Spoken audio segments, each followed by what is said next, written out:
Hello everyone, Everyman Prepping here. Thank you for joining me today. Please like this video, subscribe if you haven't done so yet. If you have subscribed, thank you so much. Remember to ring that bell so you get notifications when I make new videos. And please share this video with other platforms, other people, friends and family that might need news on what we're going to talk about, which is the diesel shortage. It's been in the news a lot lately, especially the last few days. Today again it's getting hit, so I figured we should talk about it. See what is actually going on and what we can do about it.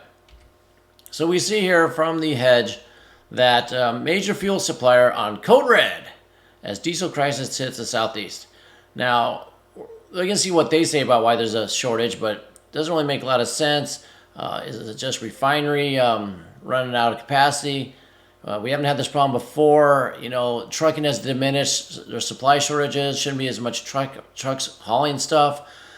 We know that there's, with these shortages and the price of trucking, to rent trucks has gone way down, so there's not as much demand. So why is there a shortage now?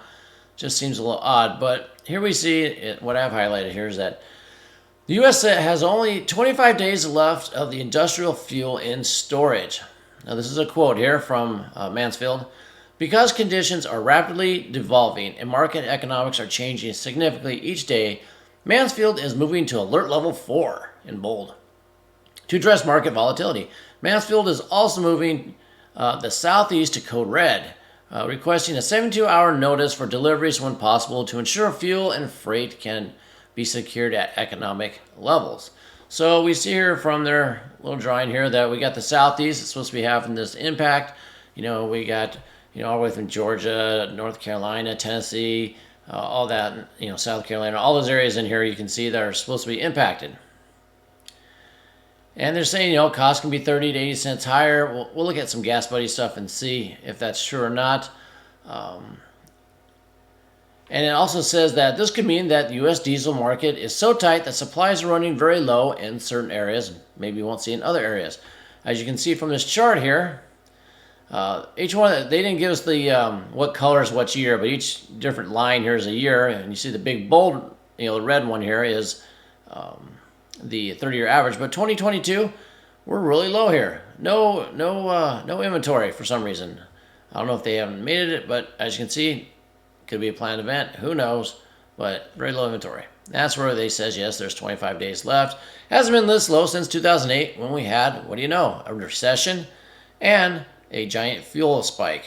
If you all remember that happened at the same time. Kind of coincidental, don't you think?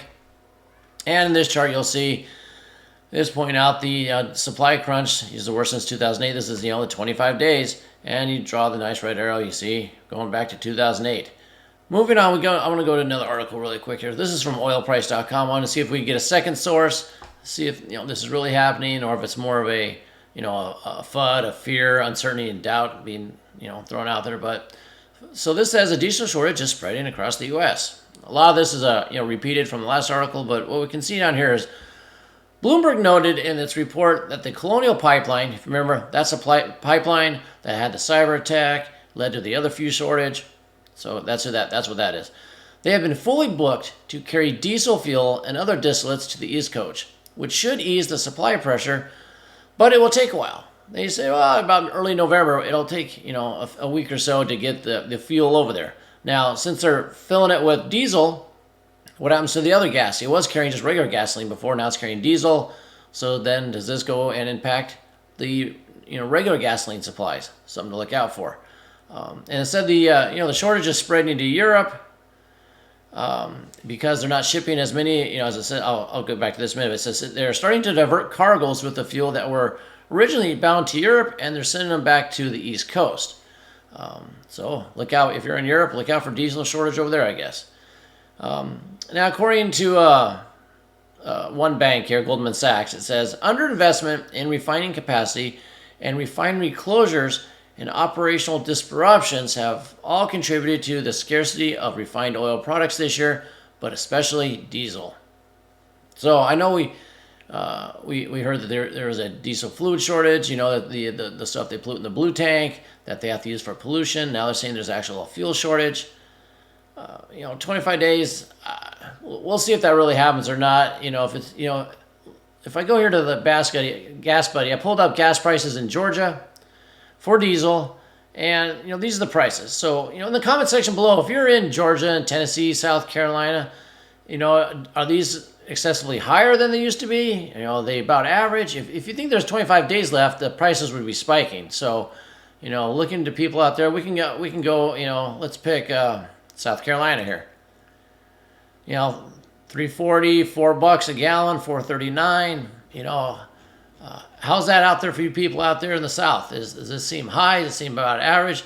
I know on the East Coast, around the West Coast, check this out. If we check out California here, you're going to see over $5 a gallon, 5.20, 5.25, $6. Almost $2 a gallon, $1 or $2 more a gallon than the East Coast. So, is there a supply shortage? Is it only in the Southeast? Why isn't it spreading? I don't know, but something that you can do. So, what should you do to prepare if they're putting this out there?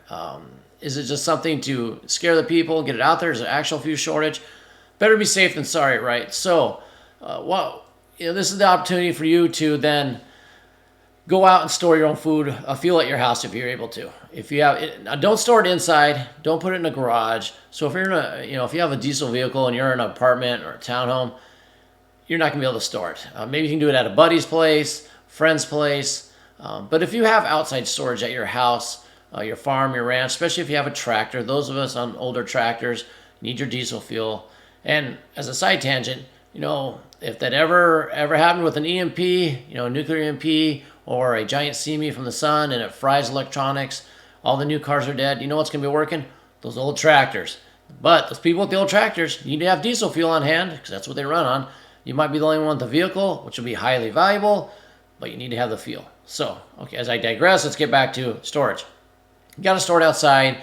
You got to put fuel stabilizer in there, otherwise it's going to go bad. And you can buy diesel. There is a diesel fuel stabilizer. They make one for gas, make one for ethanol gas, and there's one for diesel. So look around. You'll be able to find it either online or your auto parts store, farming store. You'll be able to get it. So got to put the stabilizer in there. Whether you store it in plastic cans, the metal cans, whatever you want to store it in, have it outside in a barn, in a shed. Even if it's one of those little sheds, those little look like glorified closets that are plastic. Get one of those, put it away from the home, put it outside. Make sure you can lock it up. Make sure it's the weather can't get in there. If you have to put a tarp over it, do whatever, and bungee cord it up, whatever. But have enough fuel on hand for your generators, your vehicles, your tractors, your power equipment, all that stuff. Your chainsaws going into winter, trees might be coming down. Make sure if you have a chainsaw, you have the fuel and the oil for that. Have enough on hand. A lot of people say, I want enough fuel to fill up each one of my vehicles at least once. I want enough fuel to run my generator for a month. A lot of people max out as much as they can get. Just make sure it's stored safely. You have fire extinguishers nearby in case something happens. And once again, for safety, repeat, don't store it in your house. Don't store it in your garage, away from the house, away from the elements. Just get some on hand now. Better be safe than sorry, because if it does run dry and you have a lot of diesel equipment, you don't want to be out of luck. You want to have it on hand. Even if you have buddies, friends, and all, they have it. You can provide them with some. So much the better. You're out there to help people. You can even use that as barter. So let's continue watching this. 25 days puts us, about 3 weeks into November. Let's see what happens if they, pick it up, or if we really are just scraping the bottom barrel at that time. Enjoy the rest of your day, and until next time, keep your ear to the ground and head on a swivel.